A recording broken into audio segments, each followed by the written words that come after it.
Good morning. This is Father Stephen Kelly from St. John's Church in Detroit. We're continuing our series of daily morning meditations where we generally look at one or another of the lessons that are assigned for morning and evening prayer, what is known as the daily office lectionary. Today for Thursday, let's take a look at the lessons that's assigned. Now, remember yesterday we talked about the Ember Days, but the Ember Days are Wednesday, Friday, and Saturday. And so Wednesday, Friday, and Saturday, the lessons don't follow the sequence we've been following all of Advent. We do get back into the sequence just for Thursday, and then it'll continue again next week. And I keep thinking, why in the world isn't it Thursday? Well, apparently the Ember Days, Wednesday and Friday and Saturday, are traditional fasting days. As soon as I've read that, I'm like, that makes sense. Wednesdays and Fridays especially are fast days. Thursdays are a day when we remember that Christ instituted the Blessed Sacrament. So Thursdays are not generally fasting days like Wednesdays and Fridays are. So that's why the Ember Days are Wednesday, Friday, and Saturday. And why we wear purple on Ember Days, again, penitential in nature, and intercession. So there it is. So anyway, I thought I'd look it up and I'd share that with you. So today's Thursday. Ember Days are yesterday, tomorrow, and Saturday.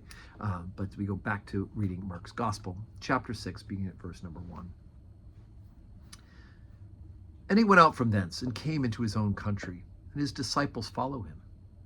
And when the Sabbath day was come, he began to teach in the synagogue. And many hearing him were astonished, saying, From whence hath this man these things? And what wisdom is this which is given unto him, that even such mighty works are wrought by his hands? Is not this the carpenter, the son of Mary, the brother of James and Joseph and Judah and Simon, and are not his sisters here with us? And they were offended at him. But Jesus said unto them, A prophet is not without honor, but in his own country, and among his own kin, and in his own house.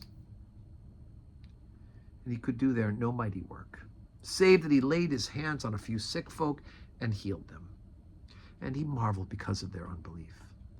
And he went round about the villages, teaching.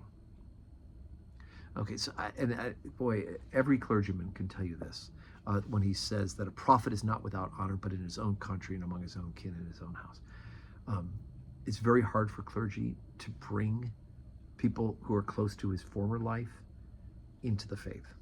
It is just a reality because they remember him as the high school knucklehead. They remember him as the kid running around the block in middle school and racing bikes. They remember him as the college, guy who was, leading all the charge. And it's hard for them to be able to accept that this person is this new person. It does work occasionally, but for the most part, clergy do a better job of ministering to others rather than those who are closest to them to bring them to the faith.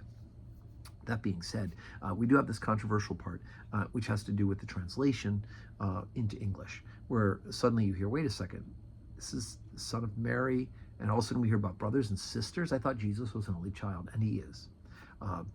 If, in fact, any of these people named were direct children, brothers and sisters, same mom and dad, there would be a theological issue because there would be a sense of blood lineage, right? That's why Jesus was not married, had children. That would be close to what was the problem with the original covenant, which is that you remember the original covenant because of your blood relationship to Abraham, Isaac, and Jacob. In Jesus Christ, it is by grace through faith that we're saved, not the fact that we are related to the right people. And so the word in Greek is the same word as kinsfolk. It could be cousins. It could be all sorts of distant family. And there is no other writings that make a reference to any of these other names or any of these other people who were, in fact, direct blood brother and sister to Jesus. The church would have certainly gone to them immediately and held them up as something to be, to be held up for his example as leadership in this newfound faith. And so the church has always said that this is our historical reality as well as a theological reality. So I hope that helps.